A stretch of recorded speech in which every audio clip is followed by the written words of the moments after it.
Olá, pessoal, sejam bem-vindos à nossa aula número 14 do nosso curso de aprendizado de máquina.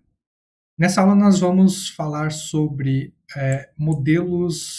métodos de avaliação aí dos modelos de aprendizado. Só para a gente se encontrar onde a gente está, a gente volta aqui e apresentar o nosso pipeline, nós vamos falar aqui sobre avaliação. Como saber, como descobrir se um modelo está estatisticamente correto, se ele é bom ou se ele é melhor que os outros demais modelos. Tá? E aí, nessa parte de avaliação, a gente vai entrar em várias coisas.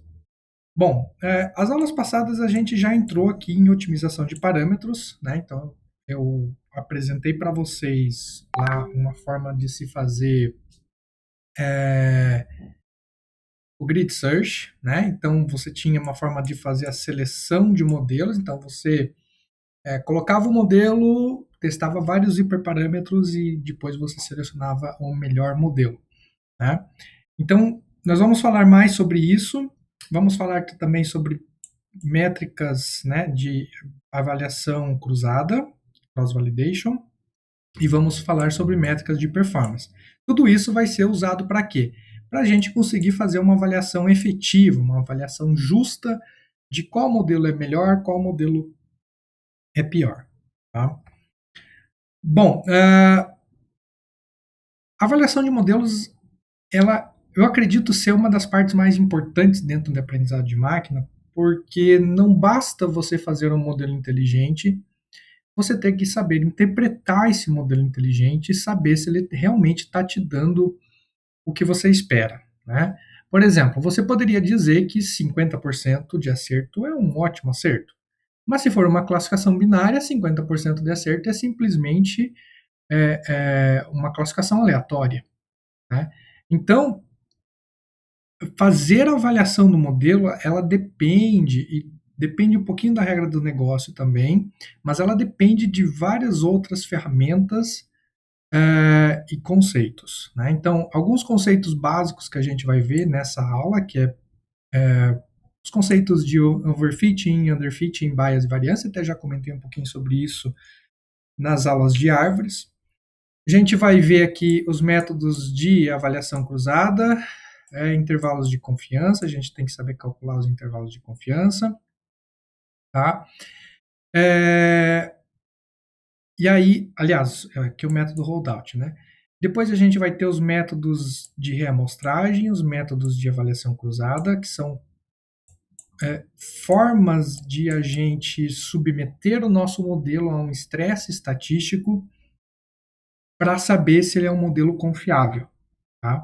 Então a gente, ainda mais hoje em dia, né? Eu estou gravando isso aqui em épocas de Covid, hoje em dia a gente vê muitos dados, muitos estudos que às vezes não tem um rigor estatístico para dizer se aquela pesquisa é estatisticamente confiável, relevante, se aquela vacina é confiável, é relevante. Então, a gente tem esses métodos dentro da computação para saber se um modelo inteligente é relevante e é confiável. Né? Então, a ideia é mais ou menos essa. Né? Não adianta você fazer um estudo, não adianta você criar um modelo inteligente que aparentemente é muito bom, mas que quando você vai levar para o mundo real, ele não se mostra assim tão eficiente. É o que hoje acontece, né? É o que hoje é tanto discutido aí, principalmente em épocas de Covid. Então, o pessoal está prestando um pouquinho mais de atenção nessas coisas, ainda bem.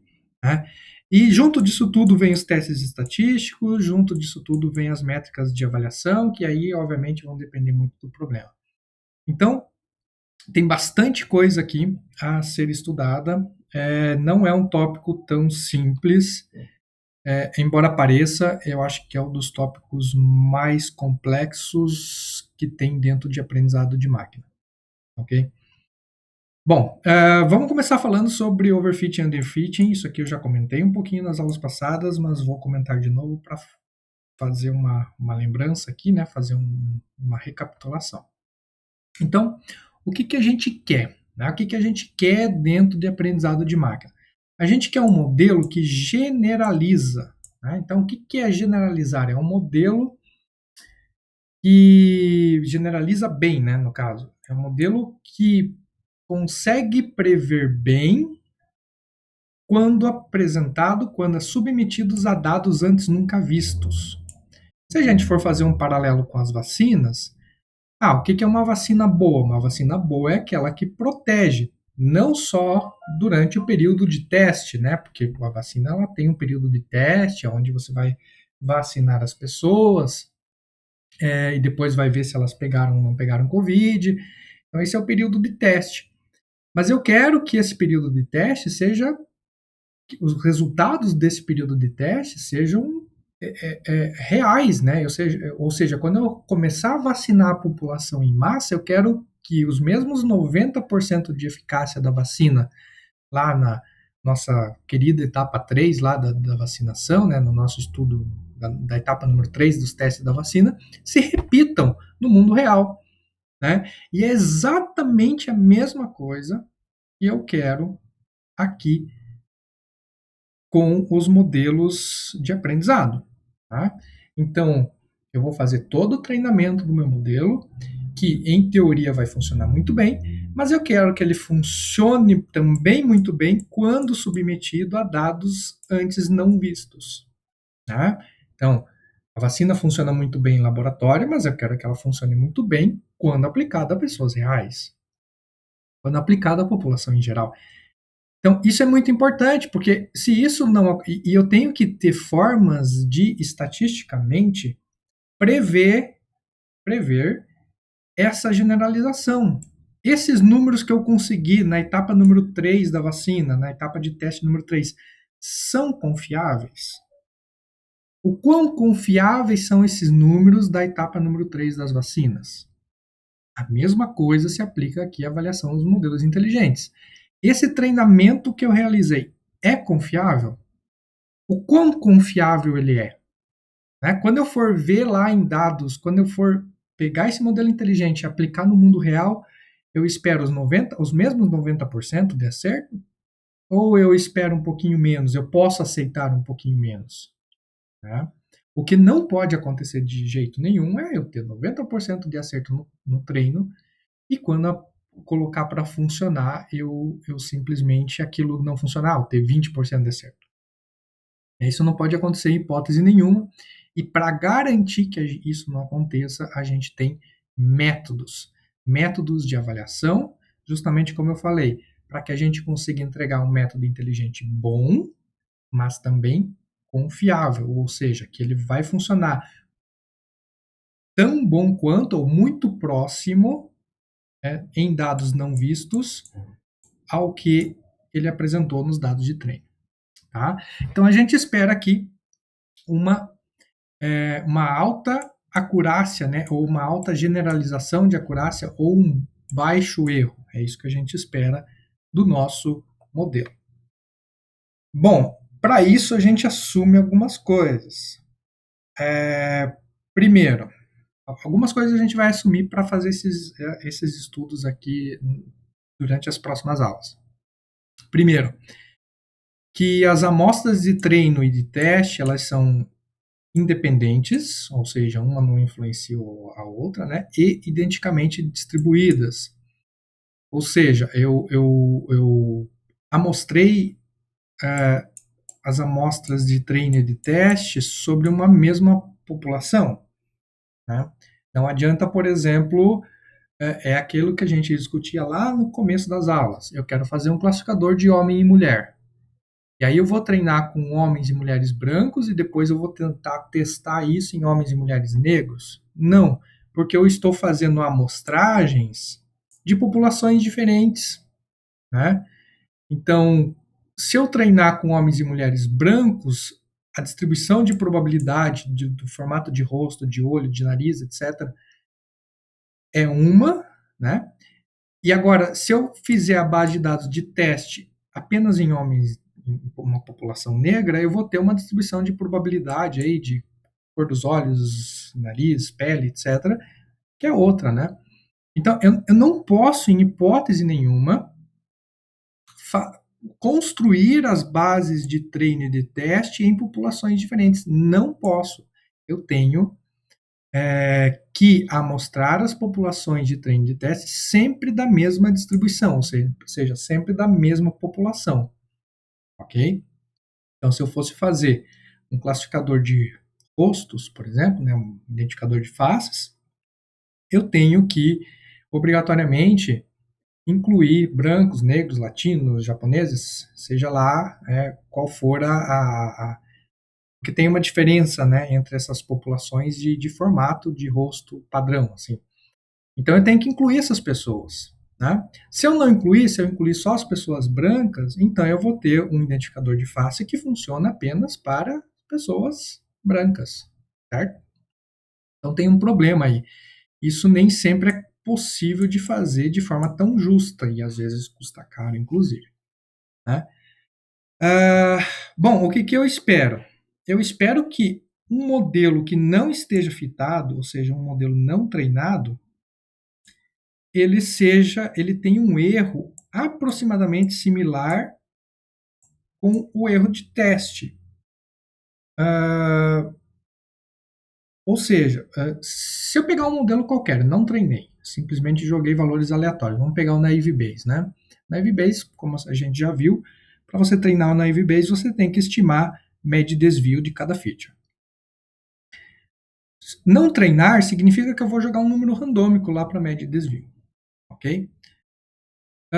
Se eu jogar um número randômico, quer dizer que o meu erro no teste de treino vai ser lá 90% de erro, e eu tenho que ter mais ou menos os mesmos 90% de erro na base de teste. Né? Então, tanto a base de treino como a base de teste tem que apresentar o mesmo erro quando submetidas a um classificador não treinado. Isso por si só já é um método para verificar se eu fiz a amostragem, né, a amostragem de uma mesma distribuição, de uma mesma população. Né? Se as minhas amostras de treinamento e de teste elas advêm do mesmo processo físico, certo? Então, esse é um método bem bacana de se usar. E outra coisa que a gente tem que considerar é que quando a gente treina, o erro de treino, ele é o melhor possível. Né? Então, por quê? Porque aquele erro ele foi otimizado para aquelas amostras. Inclusive, a gente vai falar aqui algumas outras coisas. Esse modelo pode até decorar os ruídos da base de treino. Então, esse erro da base de treino, ele é o melhor possível. Então, ele é um estimador otimístico, né? Otimista. Ou seja, se eu tiver 90% na base de treino, eu não posso esperar 91% no teste. Eu tenho que esperar 89%, 88%, 87%. Ok? No máximo igual. Beleza? Então, essas são algumas coisas que a gente está assumindo. Vamos falar um pouquinho sobre capacidade do modelo. E isso agora a gente já tem um pouquinho de base, né? Porque a gente já estudou alguns modelos de aprendizado, que seriam aí Naive Bayes, árvore de decisão, KNN, para os próprios exemplos. Então, o que a gente chama de capacidade ou complexidade do modelo? Então, as duas palavras elas são intercambiáveis. A gente chama de capacidade ou complexidade do modelo para o quanto aquele modelo, aquele método de classificação, de regressão, seja o que for, consegue, né? Qual é a função que ele consegue nos desenhar. Vocês lembram lá, explicando a árvore de decisão, que um nó da árvore de decisão faz uma reta. Né? Se eu tiver dois nós da árvore de decisão, eu vou ter duas retas. Três nós uma árvore de decisão de 4 níveis, de 3 níveis, 3 retas. Uma árvore de decisão de 4 níveis, 4 retas. E assim sucessivamente. Né? Então, eu estou incrementando a capacidade do modelo. Quanto mais profunda eu crio minha árvore de decisão, mais eu aumento a capacidade do modelo. Isso para a árvore de decisão. Para os outros métodos, a ideia é similar, ela é muito parecida. Então, por exemplo, se eu quero fitar uma reta, eu preciso de apenas um parâmetro, que é o parâmetro de inclinação da reta, e, obviamente, aqui o deslocamento, né, onde a reta começa aqui no eixo x. Então, a gente diz que aqui o degree, né, o grau dessa função é de grau 1, porque eu só tenho, na verdade, um parâmetro e mais um, vou chamar de bias aqui, mas não vamos confundir com o bias que estamos falando. Essa reta, obviamente, ela não representa muito bem os nossos pontos, né?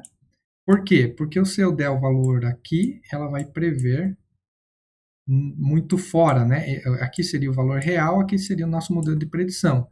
Se eu der este ponto aqui, ela vai prever como isso, e na verdade é isso. Essa reta aqui, ela tem um underfitting, ela não aprendeu a totalidade dos meus dados, ok? Se eu adiciono mais um termo à minha função, a uma função matemática qualquer, eu já tenho uma função de segundo grau. Eu tendo uma função de segundo grau, eu já consigo modelar parábolas, né? Então, olha aqui, aqui eu tenho uma função de primeiro grau como função de decisão, né? Uma reta, uma decisão que a gente chama de linear, e aqui a gente tem já uma função de segundo grau, tá? Modelando a minha superfície de decisão. Qual que é a diferença dessas duas funções? Que uma é linear, a outra não é. Nesse caso aqui é quadrática, né? Então, eu tenho uma superfície de decisão quadrática. Por quê? Porque eu tenho um termo extra para mim conseguir modelar aquela parábola. Bom, a gente tem 2 graus de liberdade. Por que a gente tem 2 graus de liberdade? Porque aqui eu estou usando um parâmetro, 2 parâmetros. Esse aqui a gente praticamente esquece, porque é o nosso bias, de onde, né, é o nosso, é a nossa constante. Aqui eu tenho um parâmetro que vai ser modelado, né? Então, esse cara aqui vezes o x. Aqui eu já tenho 2 parâmetros, esse vezes o x e esse outro parâmetro θ vezes o x ao quadrado. Já tenho 2 parâmetros que podem ser modelados. Aqui eu já tenho 4 parâmetros, então meu grau de liberdade é 4. Aqui era 2, aqui era 1. Por quê? Porque eu tenho um parâmetro vezes x, o segundo vezes o x quadrado, o terceiro vezes x cubo e o quarto vezes x4. Com 4 parâmetros, eu consigo fazer um modelo muito mais maleável, muito mais flexível. Ou seja, eu aumento a capacidade do meu modelo. Quanto mais parâmetros, maior é a capacidade. Muito simples, né? Assim como na árvore de decisão. Quanto mais profunda, é como se eu tivesse mais parâmetros, é mais ifs. Os ifs são parâmetros, certo? Então, eu aumento a capacidade, ok? Então, tanto faz. Cada modelo, cada método de aprendizado de máquina, ele tem uma forma de aumentar a sua capacidade. Alguns não aumentam, né? Inclusive, aí cabe dizer que tem alguns modelos que a gente chama de paramétricos, onde a gente define quantos exatamente parâmetros a gente quer. Por exemplo, na EV-Base é um modelo paramétrico. Por quê? Se eu tiver 4 features, eu vou ter 8 parâmetros, que é média e desvio de cada uma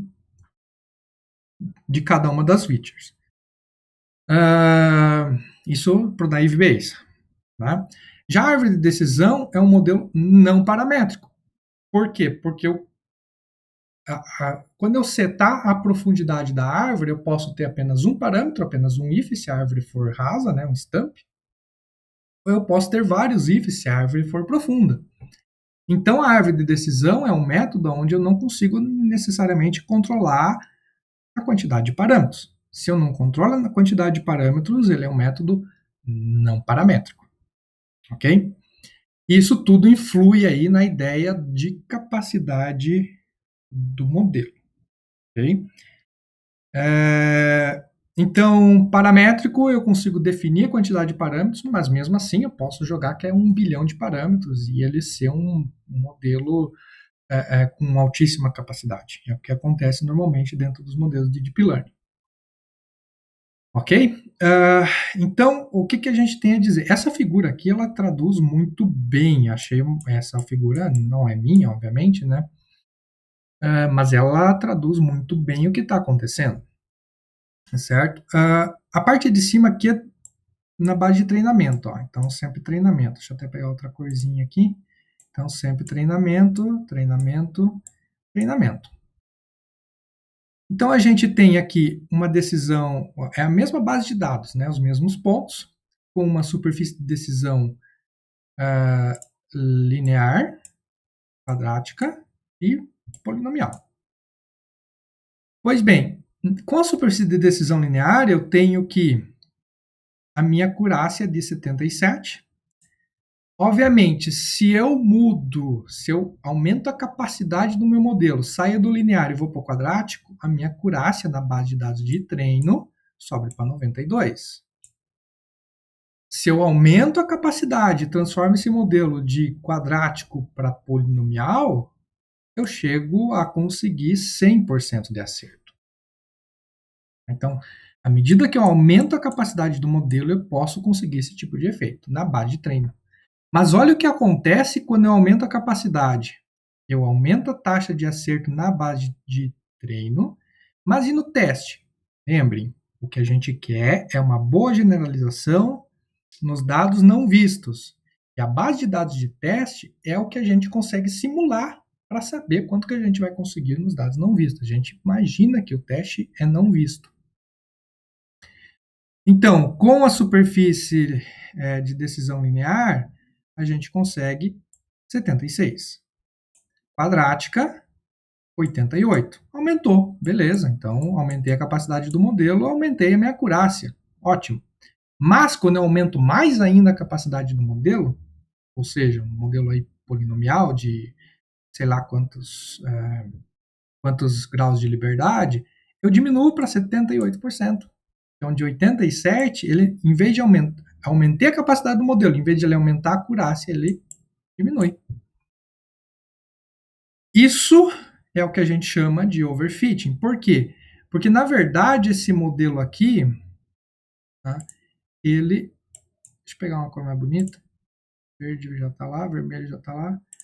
Esse modelo aqui, ele decorou algumas amostras e criou uma superfície de decisão que talvez não seja realista. Talvez essas amostras estejam ali por um simples erro de medição, por um ruído na hora da medição, por qualquer outra coisa. E não é o natural, não seria o natural, não é o real esperado. Tá? Então, a gente decorou a base de dados.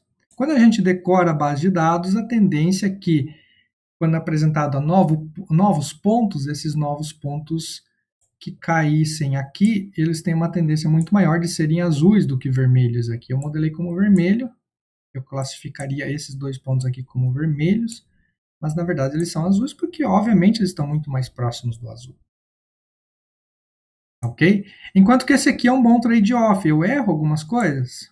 Continuo errando.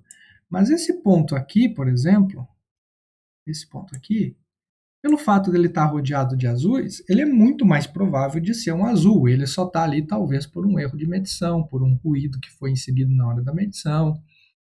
Não sei. Algum motivo faz ele estar ali, mas ele não representa a verdade. Ok? E aí, quando eu modelo isso aqui com uma função justa, essa função justa ela vai tender a representar melhor a verdade, ela vai tender a generalizar melhor. Ok? Então, esse gráfico aqui ele é excepcional. E aqui a gente tem, né, na linha sólida, o erro de predição para o treino, aliás, desculpa, que 77, 92, 100. Então, meu erro ele cai, né? Ele começa lá em 22. Meu erro começa em 22, depois vai para 7, depois vai para 0. Então, 22, 7% e 0. Mas o meu erro no base de teste, ele aumenta. 23, ele diminui e depois aumenta. 11, diminuiu e depois 21. Então, 23, 11, 21. Ok? Então, o que a gente fala aqui? A gente fala que a gente tem uma generalização boa quando nesse ponto aqui. Esse seria o ponto ideal. Não estou dizendo que é o quadrático é o melhor, tá? Não confundam. É quando o teu erro do treino ele começa. Então, quanto mais você aumenta a capacidade do modelo, aqui você está transformando. Então, você começa com linear, quadrático, polinomial. Então, enquanto você está aumentando a capacidade do modelo, teu erro no treino tende a cair. Porque você começa a decorar esses pontos espúrios aqui.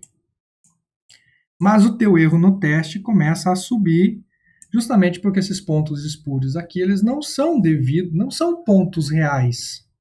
Eles são devidos a algum outro processo de soma de erro e tudo mais.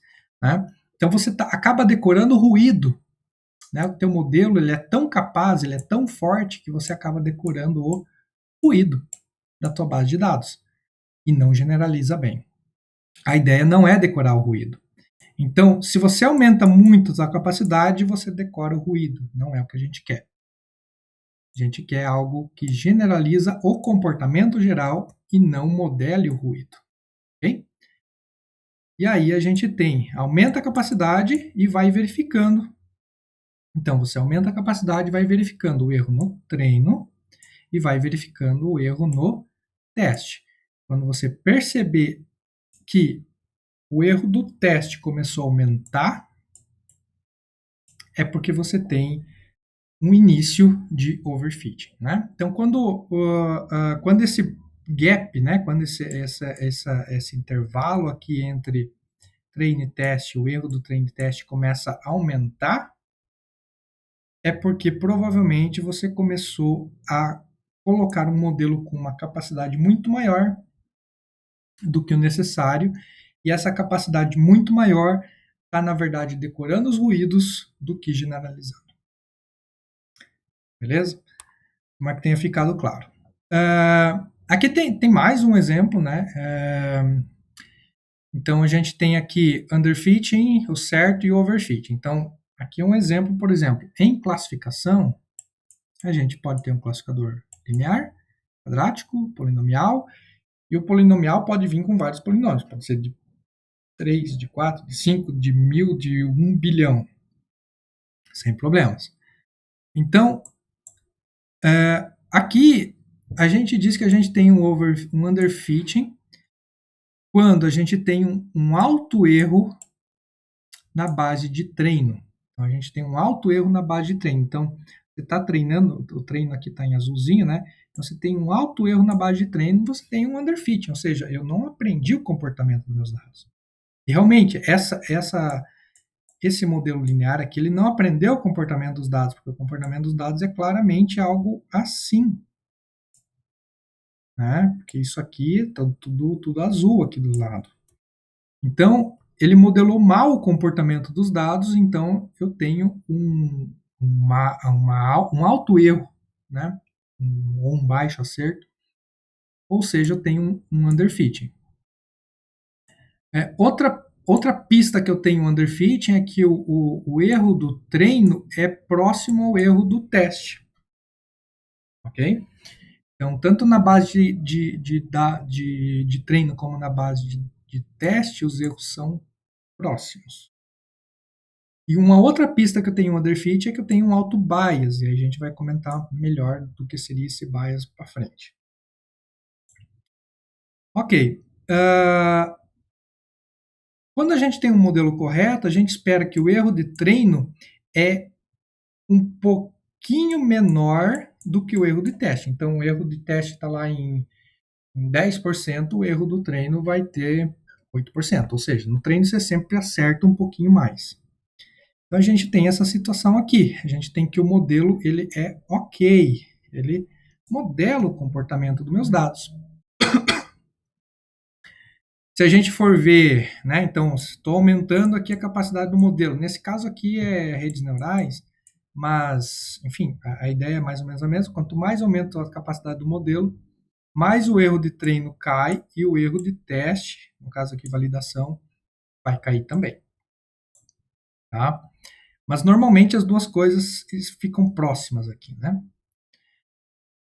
E quando eu tenho um overfitting, é quando eu tenho um erro de treino muito baixo, ou seja, eu acabo decorando todos os ruídos da base de dados. Então, o meu erro de treino é praticamente zero. E o meu erro de teste, ele é muito grande. O erro de teste é muito grande, né? O teste, a validação, comparado ao erro de treino. Então, aqui, claramente, eu tenho um overfit. Então, a gente sempre tem que olhar, tá? O que nos interessa depois lá para o mundo real é o erro na base de treino. Aliás, desculpa. O que nos interessa no mundo real é o erro na base de teste, que é aqueles dados não vistos. Esse é o que nos interessa para o mundo real. Mas enquanto eu estou construindo o modelo, eu preciso verificar o erro no treino e no teste, justamente para ver o quê? Para ver se eu tenho underfitting, overfitting ou se eu tenho um modelo justo. Lembram? Eu tenho que avaliar o meu modelo e, estatisticamente, ter a segurança de que ele no mundo real vai se comportar igual ao que eu estou fazendo aqui no laboratório. Ok? De nada adianta fazer uma vacina que no laboratório funciona muito bem, chegar no mundo real não funcionar. É exatamente isso que eu estou verificando. Tá? Então, o que interessa para a população em geral é o quanto aquela vacina vai ser efetiva quando a população em geral tomar a vacina. Ok? Mas eu, como desenhante da vacina, eu, como engenheiro que eu sou, eu tenho que saber, eu tenho que ter o mínimo de certeza de que aquela vacina vai se comportar de forma muito similar no meu teste e no mundo real. Mesma coisa aqui. Eu, como engenheiro, tenho que ter o mínimo de certeza de que o modelo que eu criei vai se comportar de forma muito parecida quando apresentado a dados não vistos. Beleza? E para isso, para eu ter essa certeza, eu tenho que avaliar o erro do teste e o erro do treino. Ok? Então, o número que interessa lá para fora é o erro no teste. É esse que vai, no fim das contas, ir no cabeçalho do artigo, né? Vai lá no resumo, é esse que você vai apresentar para a população. Mas para você ter certeza de que aquilo lá é algo confiável, a gente tem que olhar para o erro do treino. Pelo menos olhar para ele. Ok? E aí a gente tem esse comportamento, né? Então a gente tem um underfitting aqui. Aqui claramente a gente começa a ter um overfitting, né? Como naquela aqui atrás, né? Então overfitting, underfitting. Então aqui a gente tem um underfitting, aqui a gente tem um overfitting, que é exatamente quando os erros de treino e de teste começam a se separar. Né? Eu começo a decorar os ruídos e começo a generalizar mal. Ok? Como solucionar isso? Tem várias coisas. Se eu tiver um underfitting, eu posso aumentar a complexidade do modelo, eu posso conseguir mais características, eu posso treinar mais. Se eu tiver um overfitting, eu posso colocar regularização, pegar mais dados e várias outras técnicas. E não vamos falar sobre isso agora, porque, na verdade, cada método de aprendizado tem suas formas de evitar underfitting ou overfitting e solucionar esses problemas. Ok? Então vamos falar um pouco de decomposição de bias variância, né?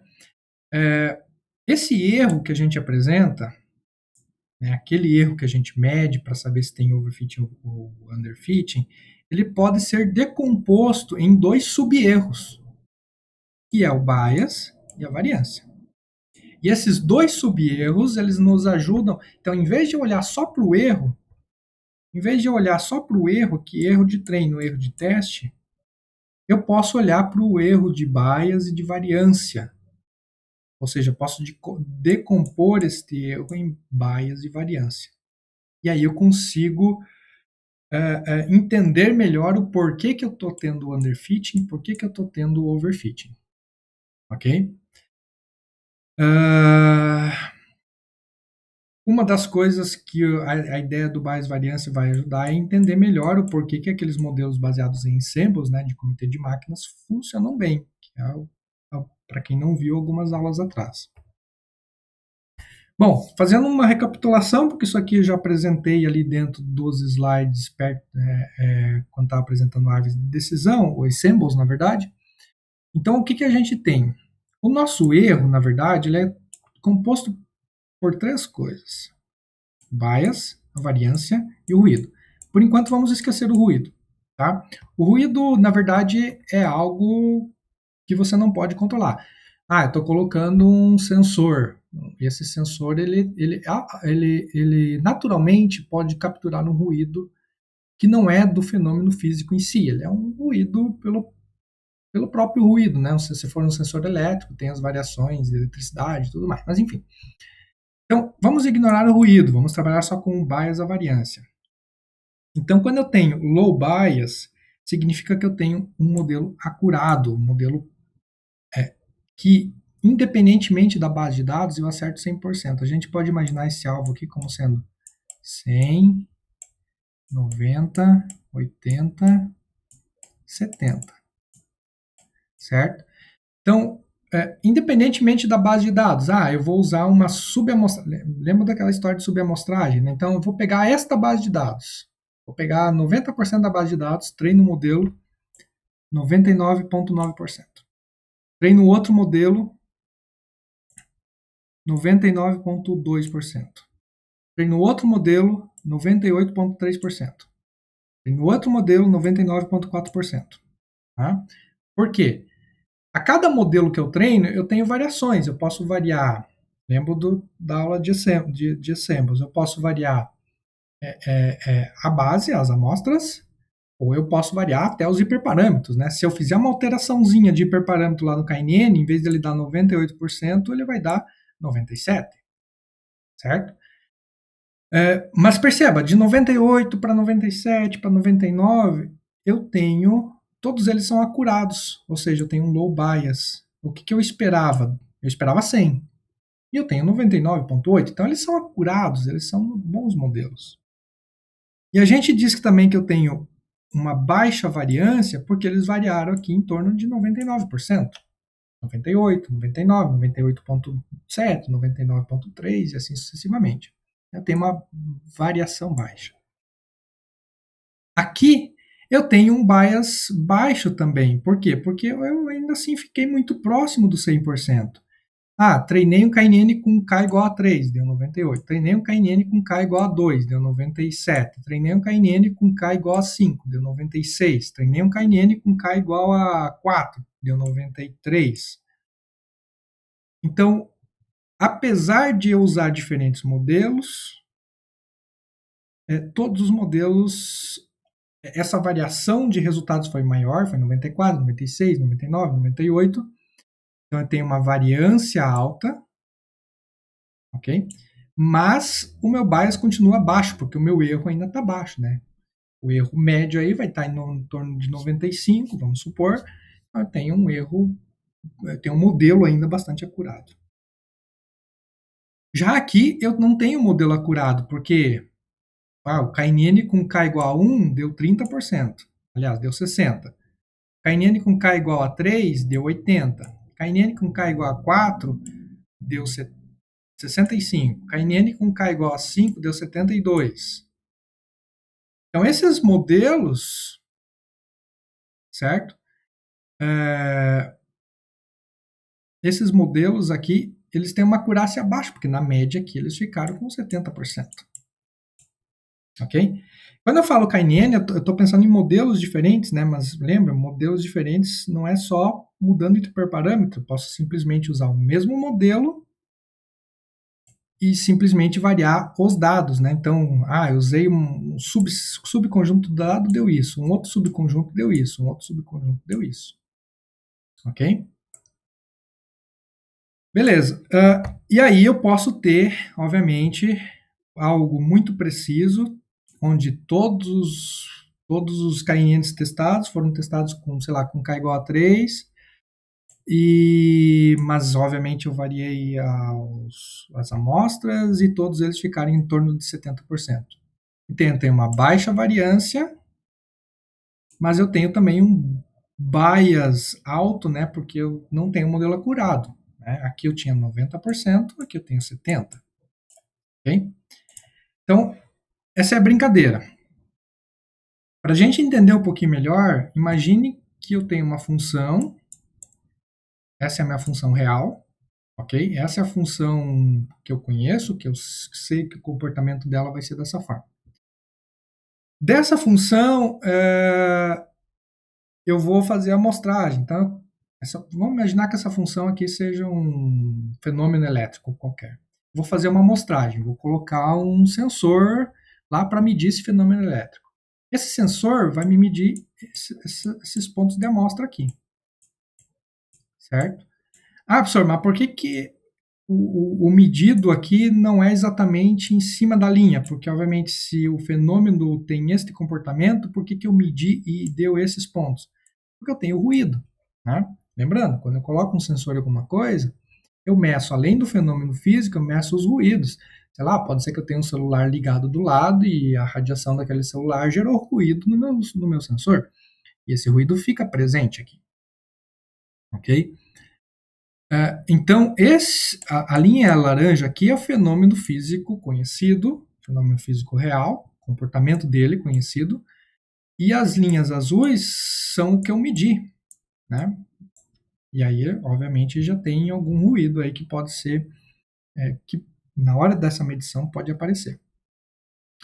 Agora imagine que eu vou fazer 3 sets de treinamento. Lembro dos exemplos. Eu posso fazer 3 sets, fazer subamostragens. Então eu separo esses pontos azuis em 3 conjuntos de pontos, em pontos verdes, laranjas e verdes. Aliás, azuis, laranjas e verdes. O desenho não é exatamente o mesmo, mas deu para entender, acho que dá para pegar a ideia. Então, quando eu separo em 3 conjuntos de pontos, para cada conjunto de ponto eu posso fitar um modelo. Então, eu vou fitar um modelo para o conjunto de pontos azul, essa linha azul. Um modelo para o conjunto de pontos verde, essa linha verde. Um modelo para o conjunto de pontos laranja, essa linha laranja. Claramente, esse modelo linear não é um bom modelo para esse fenômeno aqui. Por quê? Porque eu vou ter muito erro, né? Quando eu colocar menos 5, eu esperava um resultado aqui de uns 30. Mas, na verdade, quando eu colocar menos 5, eu vou ter 70 se for o modelo laranja, 73 se for o modelo, 80 se for o modelo verde, e 105 se for o modelo azul. Ok? Então, não é real, porque eu esperava 30 e obtive resultados muito errados. É claro que aqui eu vou ter resultados corretos, mas é só nessa região da função. Ok? Aqui, por exemplo, quando eu colocar menos 13, eu esperava. Quando eu colocar menos 15, eu esperava 210. Essa é a real, essa seria a real saída da função. Mas pelo modelo azul, eu vou ter 180, pelo modelo verde 150, pelo modelo laranja eu vou ter 130. Mais ou menos, né? Estou chutando os valores aqui. Então, a gente diz que tem um alto bias porque os erros foram muito altos. Porque o meu modelo é pouco complexo. Se a gente voltar aqui, como que eu resolvo uma situação de alto bias? Aumento a complexidade do modelo. Ok? Beleza, eu vou aumentar a capacidade do modelo. Então, em vez de eu usar um regressor linear simples, eu vou usar uma árvore de decisão para fitar essas retas. Uma árvore de decisão fitada para o azul tem esse comportamento da linha azul, para o laranja, o comportamento da linha laranja. Uma árvore de decisão fitada para a linha verde tem o comportamento da linha verde. Ok? Aparentemente muito melhor. Por que é muito melhor? Porque eu aumentei a capacidade do modelo. Então, eu diminuí o bias, aumentando a capacidade do modelo. Mas e a minha variância? Será que é boa ou será que é ruim? Aparentemente eu tenho uma variância muito grande aqui, porque os modelos não concordam muito uns com os outros, certo? Se eu fizer uma média desses três modelos aqui, eu tenho esse resultado aqui do lado. Fazendo uma média dos três modelos, eu tenho o resultado aqui do lado. E o que, que isso lembra a gente? Os assembles. Né? Então, os comitês de máquinas são basicamente isso. Esse modelo médio aqui, ele é um modelo bastante interessante. Ele tem um bias baixo, né? Porque ele aparentemente acerta bem, o modelo vai acertar bem. E tem uma variação baixa também, né?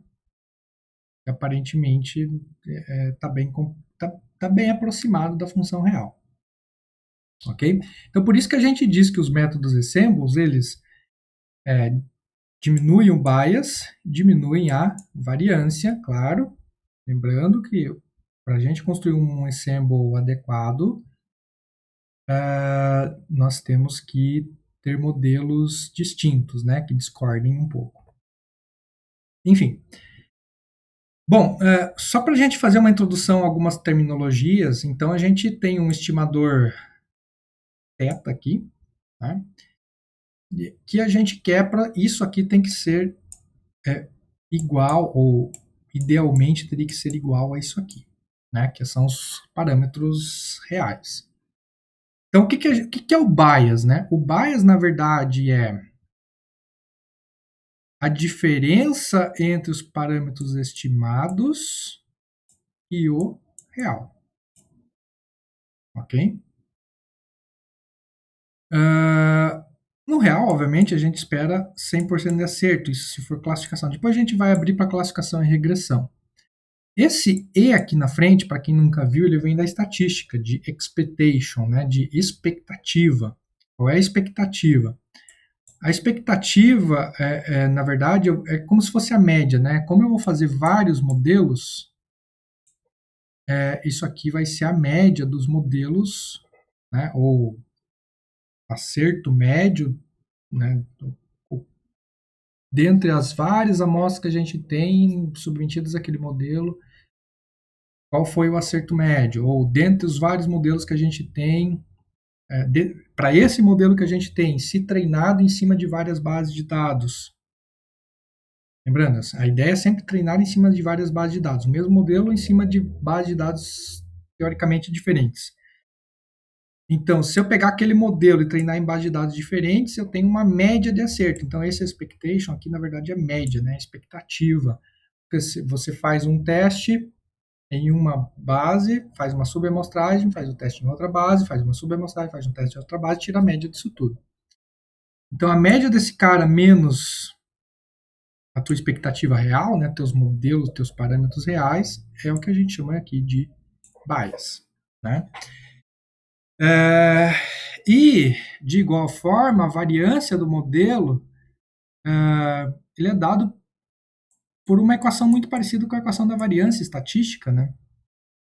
Que é diminui a média, diminui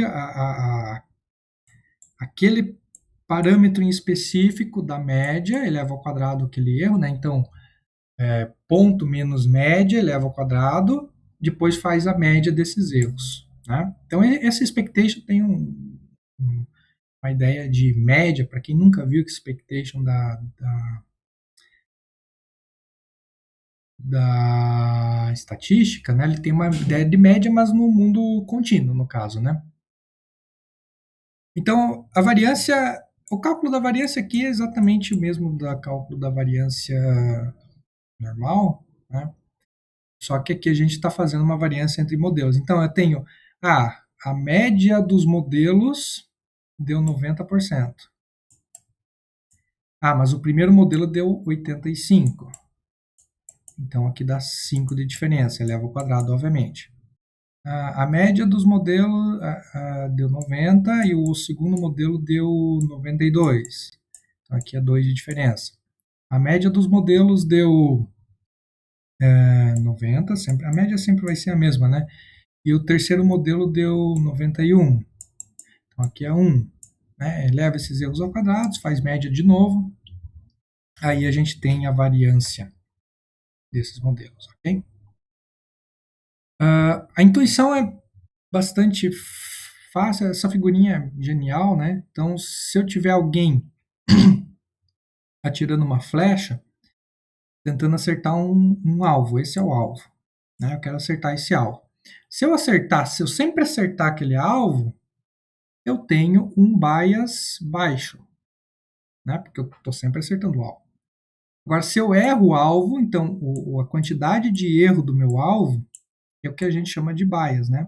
No caso do nosso alvo com uma classificação, é 100% de acerto, então fica fácil de calcular o nosso bias. Ok? Então, esse é o nosso bias. E a variância é, sempre que eu jogo, eu erro, mas eu erro um pouquinho sempre em torno de algum lugar. Né? Então, de novo, a mesma ideia lá de trás dos outros exemplos. Então, a gente pode dizer o seguinte, bias é a diferença entre o estimador médio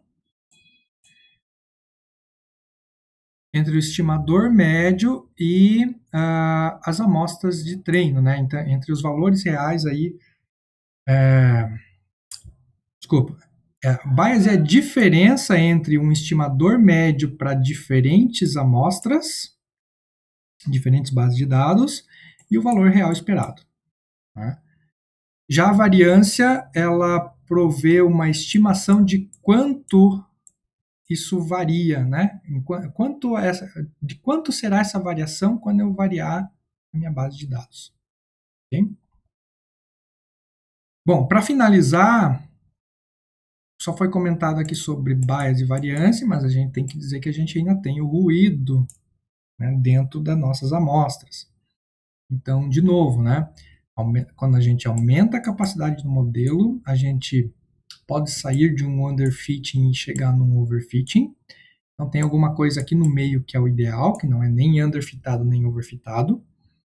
O overfitting, na verdade, é quando a gente modela o ruído, né, quando a gente decora os ruídos da base, voltando àquelas imagens anteriores, quando a gente decora os ruídos da base, é quando a gente começa a ter o overfitting, certo?